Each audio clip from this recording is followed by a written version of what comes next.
নমস্কার বন্ধুরা, আমার নাম রাজাদিত্য দাস, বয়স ২৬ বছর, উচ্চতা ৫ ফুট ৬ ইঞ্চি, রেগুলার এক্সারসাইজ করা পেটানো চেহারা। আজ আমি আমার জীবনের কাহিনী অনেক সাহস নিয়ে আপনাদের সাথে শেয়ার করছি। এবার মূল কথায় ফিরে আসি, সেটা হলো আমার মা। আমার মায়ের নাম বুলি দাস, বয়স ৪৯ বছর। মা খুব একটা লম্বা না, ৫ ফুট থেকে কিছু কম। মার ওজন খুব বেশি না, ৫৫ কেজি হবে, তবে হালকা চর্বি আছে, সাথে সিজার এর কাটা দাগ, যেটা আমার আর আমার বোনের জন্মের সময় হয়েছিল। আমার বোন মাত্র ২ বছর বেঁচে ছিল। বোন মারা যাবার পর মা বাবা দুজনেই খুব ভেঙে পড়ে। আমি ৫ বছরের ছোট ছেলে ছিলাম, তাই বোন হারানোর কষ্টটা খুব একটা বুঝতে পারিনি। মা বোন জন্ম হবার পর অপারেশন করিয়ে নেয় যাতে আর বাচ্চা না হয়। বোন চলে যাবার পর বাবা খুব দুঃখী হয়ে পড়ে আর খাবারের প্রচুর অনিয়ম করে, এতে বাবার কিডনি খারাপ হয়ে যায়, আর কিডনির অসুখেই বাবা মারা যায় আজ থেকে ১৮ বছর আগে। আমি আর বিধবা মাকে সেই থেকে বাড়ির বাকি লোকেদের কাছে অনেক অপমান সহ্য করতে হয়। বাবার পোস্ট অফিসে চাকরি ছিল, ওখান থেকে যে টাকা পায় তাতে আমাদের চলে। মা খুব শিক্ষিত না হওয়াতে বাবার চাকরি মা করতে পারে না। ছোট থেকেই পড়াশোনায় ভালো ছিলাম, তাই ২ বছর আগে চাকরি পেয়ে যাই ভালো পোস্টে। ৬ মাস ট্রেনিংয়ের পর কলকাতাতে পোস্টিং হয় আমার মিউনিসিপাল কর্পোরেশনের সহকারী অফিসার হিসেবে। কলেজ লাইফে প্রচুর মেয়েদের সাথে সম্পর্কে জড়াই, ওসব কাজেতে খুব পারদর্শী হয়ে পড়ি। বাবা চলে যাবার পর আমি ও মা একে অপরকে আঁকড়ে ধরে বেঁচে থাকি। বাড়ির বাকি লোকেদের অন্যায় ব্যবহারের পর ও আমার বিধবা মা নিজের মনের জোরে আমাকে ভালোবাসা দিয়ে বড় করে তোলে। আমাদের ভাগে ২টি রুম, সাথে রান্নাঘর ও বাথরুম। ছোটবেলায় মার সাথে ঘুমাতাম, কিন্তু মাধ্যমিক পরীক্ষার পর আলাদা ঘরে ঘুমাতে চাইলে মা মানা করে, তাই অন্য ঘরে পড়াশোনা করে রাতে মার সাথেই ঘুমাতাম। কলেজে পড়ার সময় পড়া ছাড়াও ওসব নিয়ে খুব ভাবতাম, আর বাড়িতে লুকিয়ে লুকিয়ে ভিডিও দেখতাম আর বাথরুমে হাত দিয়ে। মা আমাকে আদর করত সবসময়, আর আমিও মাকে খুব ভালোবাসতাম ও শ্রদ্ধা করতাম, তবে মাকে কখনো অন্য নজরে দেখিনি। মা বাবা চলে যাবার পর ও অন্য কোনো সম্পর্কে জড়ায়নি ও আমাদের মাঝে কোনো তৃতীয় ব্যক্তিকে আনেনি, শুধু আমাকে ভালোবেসে নিজের সব চাহিদাকে বিসর্জন দিয়ে বেঁচে আছে, তাই মার প্রতি আমি খুব শ্রদ্ধাশীল। ২২ বছর বয়সে আমি গ্র্যাজুয়েশন পাস করে আমি কোচিং-এ ভর্তি হই ও সরকারি চাকরির পরীক্ষার জন্য প্রস্তুতি নিতে শুরু করি, ও ধীরে ধীরে বান্ধবীদের সাথে যে ওসব কাজ করতাম সেটা আস্তে আস্তে বন্ধ হয়ে যায়। তাই হাত দিয়ে কাজ সারতে থাকি।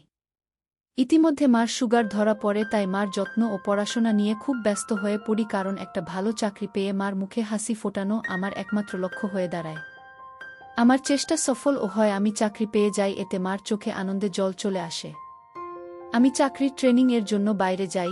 ট্রেনিং শেষ হলে কলকাতাতে পোস্টিং পাই। একাই কলকাতা যাবার সিদ্ধান্ত নিই, কারণ আমি ভেবেছিলাম আগে চাকরিতে স্থিত হই, তারপর মাকে নিজের কাছে নিয়ে যাব। মা রাজি না হলেও আমি জোর করে একা কলকাতা চলে আসি, আর এক বেডরুম, বাথরুম আর কিচেনের একটা ফ্ল্যাট ভাড়া নেই। নতুন চাকরির কাজের চাপ এ নিজের যত্ন নেবার কথাই ভুলে যাই। সারাদিন অফিস, বাড়ি ফিরে হোটেলের খাওয়া দাওয়া করি, আর অভ্যাসবশত রেগুলার ভিডিও দেখি, আর হাত দিয়ে কাজ সারা আর সিগারেট টানার বাজে অভ্যাস শুরু করি। এতে হিতে বিপরীত হয়, আর আমার টাইফয়েড হয়ে যায়। খুব অসুস্থ হয়ে পড়ি। তখন মা খুব ভয় পেয়ে যায়, আর মামাকে সাথে করে নিয়ে কলকাতাতে চলে আসে আমার সাথে একবারে থাকার জন্য। টাইফয়েডের ইনফেকশন কমে আসেতে মামা চলে যায়। মামা চলে যাবার পরে মা সারাদিন আমার যত্ন করে, আমাকে খাইয়ে দেয়, আমার সব কাজ করে। স্নান করিয়ে দিতে চাইলে আমি রাজি না হওয়াতে মা আমাকে বাথরুম-এ ধরে ধরে নিয়ে যায় আর দরজার বাইরে দাঁড়িয়ে থাকে। এভাবে আস্তে আস্তে সুস্থ হতে থাকি। ডাক্তার আরও কিছুদিন বেড রেস্ট নিতে বলে। এদিকে মা থাকাতে অনেকদিন ভিডিও দেখতে পারছি না, তাই ছটফট করছি জ্বালায়। এভাবে হঠাৎ করে একদিন ফোনের নেট ঘাঁটতে ঘাঁটতে একটা গল্পের সাইট খুলি। গল্পের মেয়েটির জায়গায় ক্যাটরিনা কাইফকে মনে করি, আর ছেলেটির জায়গায় নিজেকে। এভাবে নিজেকে শান্ত করি। এভাবে আর ২ মাস কেটে যায়। এরপর একদিন রাতে মার খুব পেচ্ছাপ পেয়েছিল, তো মা দৌড়ে বাথরুমের ভেতরে ঢুকে লাইট জ্বালিয়ে কোনোমতে পেচ্ছাপ করতে বসে। মা হয়তো ভেবেছিলি আমি ঘুমোচ্ছি, তাই দরজা বন্ধ করে, কিন্তু আমি গল্প পড়ছিলাম, তাই মাকে দেখে ফোন নামিয়ে পাশে রেখে দিই ও ঘুমানোর অভিনয় করি। হঠাৎ মাকে এভাবে দৌড়াতে দেখে দরজার দিকে তাকাই, আর আমার মাথা নষ্ট হবার জোগাড়। কোনোদিনও মাকে এভাবে দেখিনি। পরক্ষণেই নিজেকে সংযত করি ও ভৎসনা করি। মাকে আমি কিছু বুঝতে দিই না, কিন্তু রাতে মা যখন আমাকে ধরে ঘুমায় তখন কেন জানি না আমার কেমন জানি হয়। নিজের মধ্যে এই পরিবর্তন আমাকে অবাক করে দেয়। এর মধ্যে একদিন রাতে গল্প ঘাঁটছিলাম, তো হঠাৎ একটা মা ছেলের গল্প পাই। তারপরে মাথা আমার কাজ করা বন্ধ করে দেয়। একটু আলাদা রকম ফিলিং হয়, নিজের উপর রাগ ও হয়, কিন্তু আলাদা রকম উত্তেজনা হয়। একটার পর আরেকটা গল্প পড়তে শুরু করি ও ধীরে ধীরে আসক্ত হয়ে পড়ি। এমন পাগল হয়ে যাই যে গল্পের মায়ের জায়গায় আমার বিধবা মা ও নিজেকে কল্পনা করি। বাবু তুই এখনো ঘুমাসনি, কত রাত হলো বলতো, এমন করলে তো আবার শরীর খারাপ করবে, তাড়াতাড়ি ঘুমা আর ফোন ঘাটা বন্ধ কর। আমি একটু ঘাবড়ে যাই, মা আমার বুকে হাত রেখেছিলি, ভাগ্য ভালো একটু নিচে রাখেনি, তাহলেই খুব বাজে ঘটনা ঘটে যেত।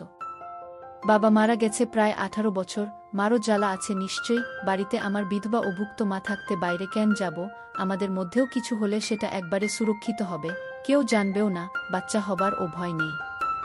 কিন্তু বড় প্রশ্ন হলো আমি মাকে রাজি কি করে করব। ট্যাবলেট বা ঘুমের বড়ি দিয়ে কাজ করা আমার পছন্দ না, যা হবে অর্গানিকভাবে, মায়ের ইচ্ছাতেই। কিন্তু সেটা কিভাবে হবে বুঝে পাই না, প্রচুর রিসার্চ করি কিন্তু কোনো লাভ হয় না। আমি বিপাকে পড়ে যাই, কিভাবে কি করব। চোখের নিচে কালো দাগ পড়ে যায়, মা শুধু জিজ্ঞেস করে বাবু তোর কি হয়েছে, কিন্তু আমি কিছু বলতে পারি না। আমার জন্মদিনের দিন মা নিজের মতো করে আয়োজন করে, আমরা আনন্দ করি, এরপর মা আমাকে বলে জন্মদিন এ কি উপহার নিবি বাবু, আমি তখন বলি মা তুমি সুখী থাকবে, খুশি থাকবে, তোমাকে ভালো যেন রাখতে পারি সেই আশীর্বাদটা দাও। মা বলে তুই আমার খুব ভালো ছেলে, আমার স্বপ্নগুলো পূরণ করছিস, আমি খুব খুশি। এই কথা বলে মা কপালে আর গালে একটা হামি দেয়, আমিও একটা হামি দিই। এরপর মা বলে বাবু একটা সত্যি কথা বলতো, রাতে তুই ঘুমাস না কোনো, চেহারাটা তোর কেমন হয়ে যাচ্ছে, আমার থেকে কি লুকোচ্ছিস। আমি বলি কিছু কথা আছে, সেটা তোমাকে বলা যাবে না। এই ঘটনার দুদিন পর রবিবার দুপুরে মা স্নান থেকে বের হয়, আমি শুয়ে শুয়ে টিভি দেখছিলাম, হঠাৎ দেখি মার পা হালকা পিছলে যায় আর মা আলনা ধরে নিজেকে সামলানোর চেষ্টা করে, এই ধস্তাধস্তিতে মা অ্যাকসেট হয়ে যায়। আর এই অবস্থায় আমি দেখে ফেলি। মা খুব লজ্জা পেয়ে যায়, আর যখন দেখে আমি তাকে দেখছি তখন মা আমাকে বলল বাবু ওদিকে তাকা, আমার লজ্জা লাগছে। সাথে সাথে সায়া দিয়ে ঢেকে নিল আর একটা নাইটি নিয়ে দৌড়ে বাথরুম এ চলে গেল। মা অনেকক্ষণ হলো বাথরুম থেকে বের হচ্ছে না দেখে আমি মাকে দেখতে থাকলাম, কিন্তু মা দরজা খুলছে না। অনেক জোরাজোরির পর মা দরজা খুলল, কিন্তু মার মুখ খুব গম্ভীর। আমি মাকে বললাম কি হলো তোমার মা, উত্তরে মা বলল বাবু খুব বাজে ব্যাপার ঘটে গেল, এখন আমি তোর সামনে স্বাভাবিকভাবে থাকব। মা আমার হাত ধরে বলল বাবু তুই আমার সব দেখে ফেলেছিস, উত্তরে আমি একটু ইতস্তত হয়ে বলি হ্যাঁ মা, সব কিছু দেখে ফেলেছি। মা মাথায় হাত দিল আর বলল খুব খারাপ হল জিনিসটা। আমি বলি মা এটা অতটাও বড় ব্যাপার না। তখন মা বলে কি বলছিস, আমার সব দেখে ফেললি আর বলছিস কোনো ব্যাপার না। উত্তরে বললাম মা ও তো ভাবছ কেন তুমি, বাইরের কোনো তৃতীয় ব্যক্তি তো তোমাকে দেখেনি, আমি তো তোমারই অংশ, আমি দেখেছি, তুমি নিজের ইচ্ছেতে তো আমাকে সব দেখাওনি, ভুল করে হয়ে গেছে। নিজের ইচ্ছেতে দেখালে আলাদা ব্যাপার ছিল, আর তুমিও তো আমাকে কত অ্যাকসেট অবস্থায় দেখেছ। তাহলে কি আমি লজ্জা করে বসে থাকব, ঘরে চলো। এটা শুনেই মা বলছে বাবু সে তো ছোট থাকতে দেখেছি, এখন তো কত বড় হয়ে গেছিস, আর আরেকটা কথা, নিজের ইচ্ছেতে যদি আমাকে দেখে ফেলতি তখন কি আমাকে খারাপ ভাবতি। আমি রেগে গিয়ে বললাম আগে শীতের পোশাক পরো, আমার খিদে পেয়েছে, একসাথে খাবো, তারপর আমি একটু বাইরে যাব। আমি স্নান করে আসি, তুমি পুজো দিয়ে নাও। আমি বাথরুম এ গেলাম আর হাতের কাজ সেরে নিলাম। আমার মাথা ঘুরে গেল, আমি তাড়াতাড়ি সব পরিষ্কার করে স্নান করতে লাগলাম আর মাকে নিয়ে ভাবতে লাগলাম যেভাবেই হোক মায়ের সাথে কাজটা করতে হবে। আমি হালকা হালকা ইশারা দেব মাকে। এই ভেবে স্নান করে বেরিয়ে দেখি মা খাবার রেডি করে ডাইনিং এ বসে আছে। আমি চুল আঁচড়ে বডি স্প্রে লাগিয়ে খেতে বসলাম। আর চোখে মাকে দেখছি, মা নিচু হয়ে খাচ্ছে দেখে আমি বললাম মা কি হয়েছে তোমার? যা হয়েছে সেটা ভুলেও যাও। তো মা বলছে বাবু আমি ভুলতে পারছি না, খুব লজ্জা লাগছে গু। এই কথা শুনে আমি নিজের রাগ সামলে নিয়ে বলি মা আমি কি করলে তোমার এই লজ্জা কাটবে তুমি বল। তো মা বলে আমি কিছু জানি না রে বাবু। আমি এবার বলি ঠিক আছে, তোমার এই গোমড়া মুখ আমার দেখতে ভালো লাগে না, তুমি ছাড়া আমার আর কেউ নেই। আমি তোমার সামনে অ্যাকসেপ্ট হয়ে যাব, তুমি দেখে নিও, তাহলে তোমার লজ্জা যদি কাটে। আর মা তুমি পোশাক পরেও যতটা সুন্দরী, পোশাক ছাড়াও ততটা সুন্দরী। এটা শুনে মা একটু থমকে গেল। তখন আমি মাকে বলি আমি 8টার দিকে বাড়ি ফিরে আসি, তারপর সব কথা হবে। আমি বেরিয়ে আমার এক বন্ধুর সাথে আড্ডা দিতে যাই, কিন্তু মন লাগছে না, তাই 6টার দিকেই বাড়ি ফিরে আসি। মা আমাকে আসতে দেখে বলে এত তাড়াতাড়ি চলে এলি যে? আমি বলি তুমি এমন গোমড়া হয়ে বসে থাকবে আর আমি বাইরে আড্ডা দিব, সেটা হয় না। আর আকাশ তাও খারাপ করেছে, ঠান্ডা তাও লাগছে ভালোই, তাই চলে এলাম। আমরা একসাথে চা খাই, তারপর মাকে বলি এবার তুমি আমাকে খুলে বলো কি হয়েছে তোমার। তো তো মা বলে তুই আমার সব দেখলি, তোর বাবা ছাড়া আর কেউ আমাকে দেখেনি, আজ তুই দেখলি, কেমন লাগছে? তোর সামনে আসতে লজ্জা লাগছে? খুব ভালো ছিলাম রে, কোনো অভাব ছিল না, কিন্তু কি জানি কি হচ্ছে। তখন আমি রেগে যাই আর বলি কি তোমাকে পুরোপুরি অ্যাকসেপ্ট প্রথম দেখেছি হয়তো, কিন্তু তোমার প্রায় প্রতিটি অঙ্গ আমি দেখেছি যখন তুমি রাতে বাথরুম যেতে দরজা বন্ধ না করে। মা এটা শুনে একটু তো হয়ে যায়। এরপর আবার আমি বলি এই মাঝ বয়সেও এত মেইনটেইন করে রেখেছ, পেটের ছেলে দেখেছে তাতেও লজ্জা। আর জিজ্ঞেস করতে না আমি কেন ঘুমাই না, সেটার উত্তর হলো রাতে ঘুম আসে না। ২৬ বছর বয়সে যে জ্বালা হয় সব ছেলে ঠিক তেমনই জ্বালা আমার, কাউকে বলতে পারি না, তাই ভালোবাসার অভাবে আমার এই অবস্থা। মা তখন বলে নিজেকে সংযত কর, আর অন্য একটি উপায় আছে, সেটা কর, একটু আরাম পাবি, কিন্তু শরীরকে এভাবে কষ্ট দিস না বাবা। তখন আমি বলি মা আমার কষ্টের পরিমাণ অনেক, তাই তোমাকেই বললাম, সন্তানের কষ্ট মা ছাড়া আর কেউ বুঝবে না। মা বলে আমি জানি শোনা, একটা কথা বলি, আমিও তো নিজের চাহিদা ভুলে তোর জন্য বেঁচে আছি। তুই নিজে কষ্ট পেলে আমারও কষ্ট হয় বাবা, আমাকে একটু সুখ দে বাবা। আমি তখন বলি তোমাকে সুখী করা আমার একমাত্র উদ্দেশ্য। আজকে রান্না করতে হবে না, বাইরে থেকে খাবার অর্ডার করছি, কাল তো ছুটি, কালকে বাড়িতেই আছি, তাই হালকা খাওয়া যাবে। মা এবার বলে বাবু এটা বুঝিস আমরা মা ছেলের মাঝে আমি কোনোদিনও কাউকে আনিনি, তুই ও আমাকে একটু সুখ দিস তাহলেই হবে। আমি বলি তোমার জন্য আমি সব করতে পারি, যেমন তোমার লজ্জা ভাবটা আগে কাটাই বলে বাথরুম গিয়ে হাত পা ধুই আর সব বাইরের জামাকাপড় ছেড়ে একসেট হয়ে বাইরে বের হই। মা চা খাচ্ছিল, আমাকে এই অবস্থায় দেখে চমকে যায় আর মার হাত থেকে কাপ নিচে পড়ে যায়। মা বলে উঠে বাবু এ কি অবস্থা তোর, কেন এমনটা করলি? আমি ওই অবস্থায় মার সামনে গেলাম আর মাকে বললাম তোমার লজ্জা কাটানোর জন্য আর কোনো উপায় ছিল না, তুমি তো নিজের ইচ্ছেতে সব কিছু দেখাওনি, তাও লজ্জা পাচ্ছ।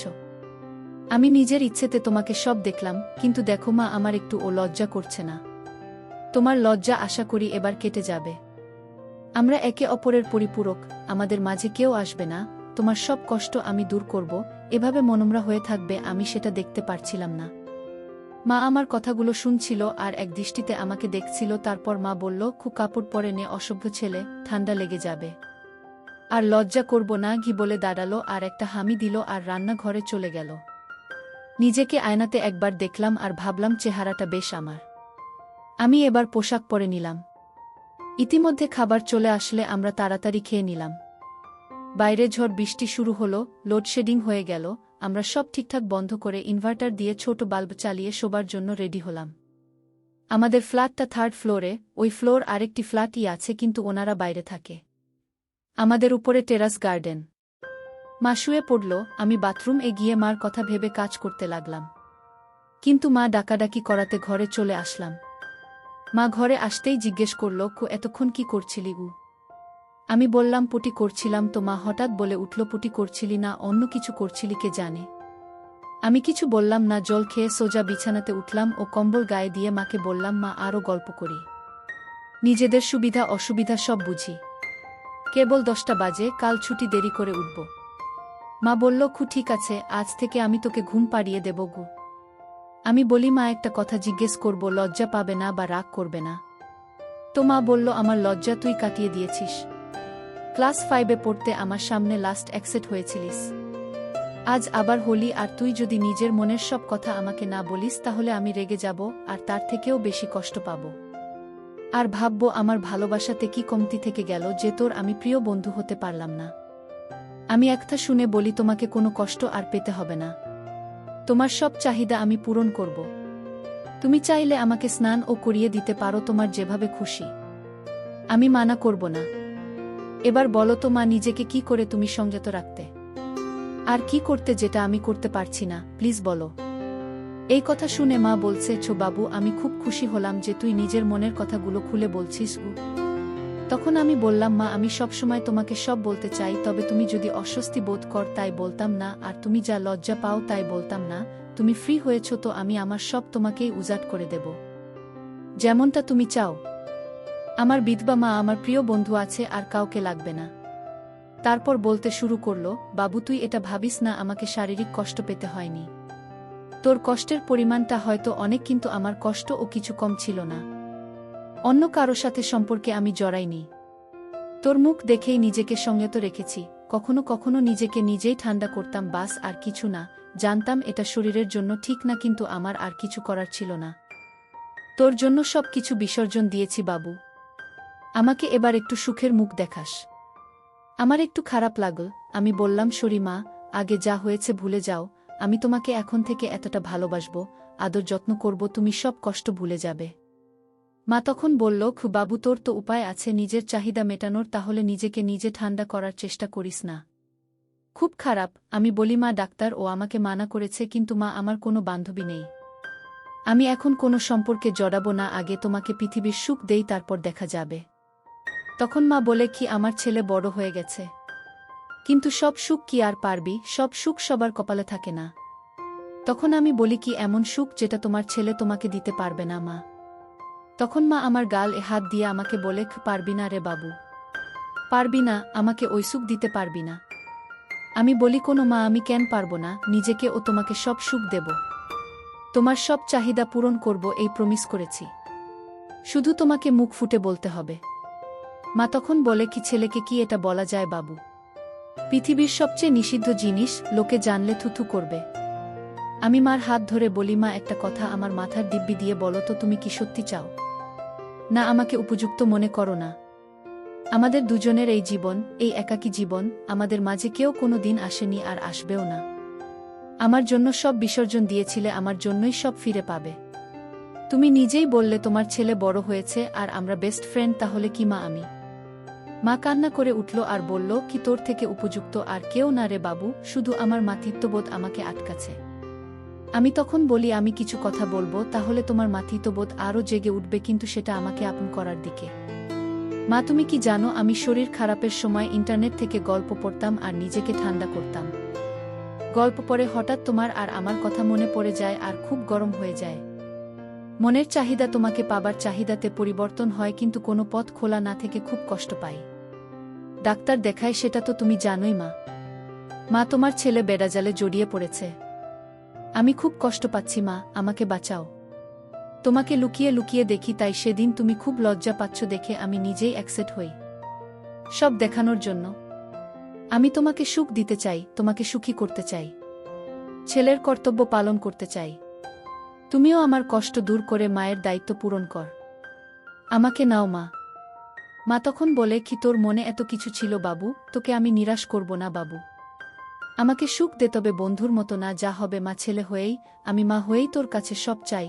আয় বাবু, কাছে আয় আরও। আমি মাকে আই লাভ ইউ বলে নিয়ে মাকে উঠে বসতে বলি আর লাইট জ্বালিয়ে দিই। মা কিছু বলার আগেই মাকে পা ছুঁয়ে প্রণাম করি আর বলি, এটা আমাকে ছোট থেকে আগলে রাখার জন। এরপর যা হবে সব নতুন, সব আলোতে হবে, আর যদি কোনো ভুল ত্রুটি করি তো ক্ষমা করে দিও বলে কাজ শুরু করে দিই।